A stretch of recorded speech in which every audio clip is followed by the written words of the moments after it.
Yay, my glue gun came. Woohoo, I have a glue gun and all the stuff. And the instructions. Oh, hey guys, I didn't notice you here.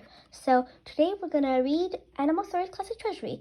And if you want to get one, you can order it on Amazon. I know my mom got it for me and my sister.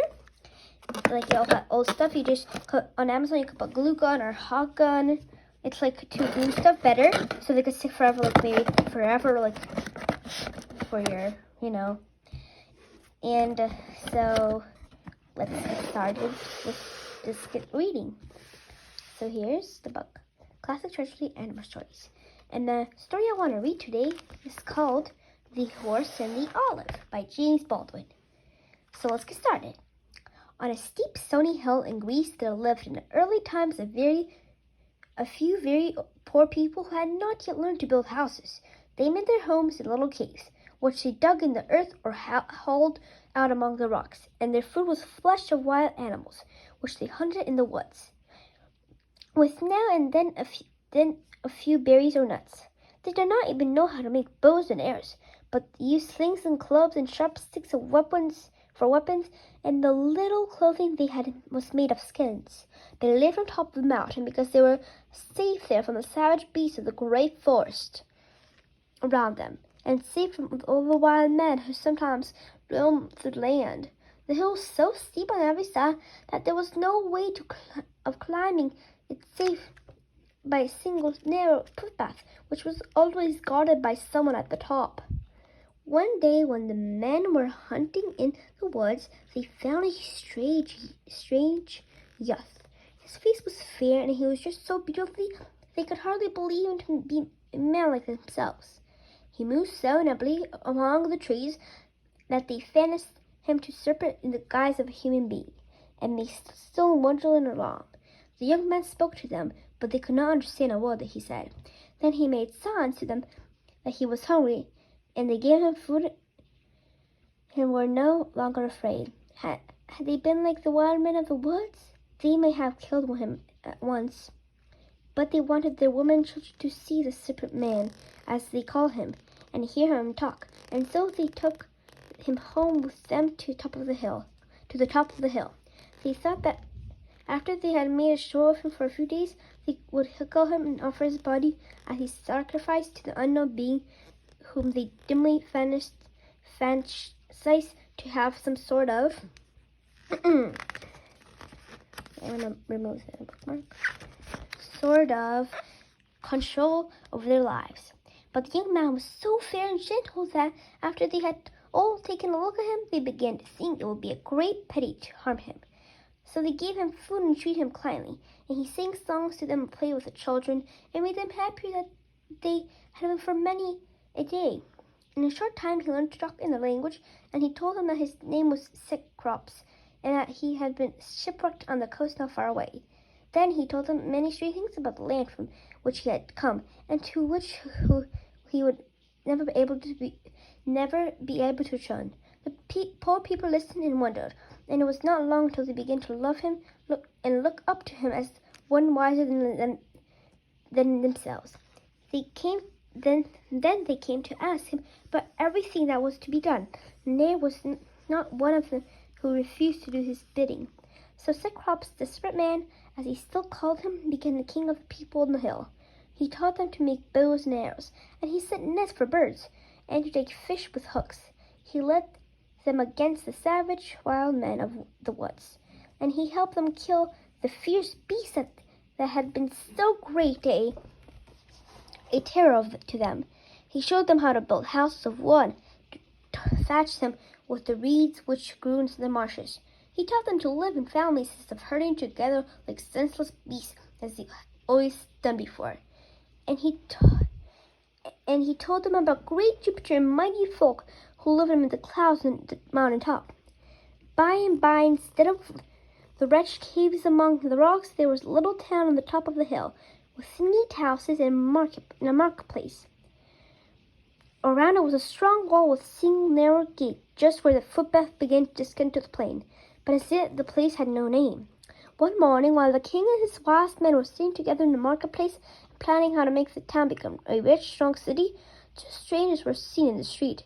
Nobody would tell how they came there.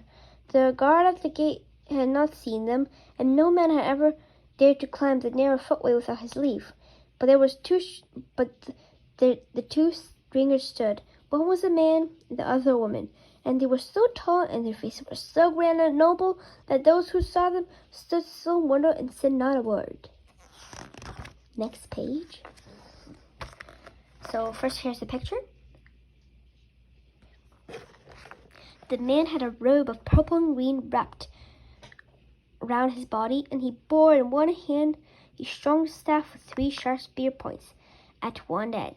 The woman was not beautiful, but she had wonderful great eyes, and in one hand she carried a spear, and in the other hand a shield of curious workmanship. So whatever it said, so I'm going to pause for a second. Whatever it says here, it's true. Look, he has like the purple robe, his little thing, I forgot what it's called. And she has gray eyes, not really pretty, but she's like a curious staff and all that. So let's keep reading. What is the name of this town? Asked the man. An old man answered, it has no name. We who live on this hill used to be called Crinai. But since King Kekros came, we have been too busy that we had no time to think of names. And in the comments, if you know how to pronounce this rightly, please tell me, because I forgot how to pronounce it. So let's continue. Where is this King Cecrops? Asked the woman. He's in the marketplace with the wise men, was the old man's answer. Lead us to him at once, said the man. When Cecrops saw the 2 strangers come into the marketplace, he stood up and waited for them to speak. The man spoke first. I am Neptune, said he, and I rule the sea. And I am Athena, said the woman, and I give wisdom to men. I hear that you are planning to make your town become a great city, said Neptune, and I have come to help you. Give my name to the place and let me be your protector and patron, and the wealth of the whole world shall be yours. Ships from every land shall bring you merchandise in gold and silver, and you shall be the masters of the sea. My uncle makes you fair promises, said Athena, but listen to me. Give my name to your city, and let me be your patron. And I will give you that which thousands of things which you know nothing. I will make your city my favorite home, and I will get your wisdom that shall sway away the minds and hearts of all men until the end of time. The king bowed and turned to the people who had all crowded the marketplace. Which of these mighty ones shall be elected to be the protector and patron of our city? He asked. Neptune offers us wealth. Athena promises us wisdom. Which shall we choose? Neptune and wealth, cried many. Athena and wisdom, cried as many others. Last, when it was plain that the people could not agree, an old man whose advice was always heeded stood up and said, these mighty ones have only given us promises. They have promised things which we are ignorant. For who among us we know what wealth is wisdom is? Now, if they would give us some real gift which we can see and handle, we should know better how to choose. That is true, cried the people. Very well then, said the strangers. We will each give you a gift right now and right there, and then you may choose between us. Neptune gave the first gift. He stood on the highest point of the hill where the rock was bare and bade the people see his power. He raised the 3-pointed spear high in the air and then brought it down with a great force. Lightning flashed, the earth shook, and the rock was split halfway down to the bottom of the hill. Then out of yawning crevice there sprang a wonderful creature, white as milk, with long slender legs, an arching neck, and a mane and tail of silk. The people had never seen anything like it before, and they thought perhaps a new kind of bear, wolf, or wild boar that had come out of the rock to devour them. Some of them ran and hid in the houses, while others climbed upon the wall, then others grasped their weapons in alarm. But when they saw that the creature sitting quietly by the side of Neptune, they lost their fear and came closer to see and admire its beauty. This is my gift, said Neptune. This animal will carry your burdens for you. He will draw...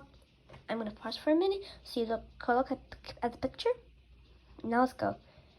Finish our story.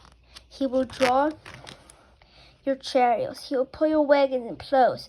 He will let you sit on his back. He will run with you faster than the wind. What is his name? Asked the king. His name is Horse, answered Neptune. Then Athena came forward. She stood a moment on the green grassy plot where the children of the town liked to play in the evening. Then she drove the point of her spear deep down in the soil. At once the air was filled with music, and out of the earth there sprang a tree with slender branches and dark green leaves, with flowers and beautiful vibrant green fruit. This is my gift, said Athena. This tree will give you food when you are hungry. It will shelter you from the sun when you are faint. It will beautify your city, and the oil from its fruit will be sought by all the world. What is it called? Asked the king. It is called olive, answered Athena. Then the king and his wise men began to talk about the two gifts.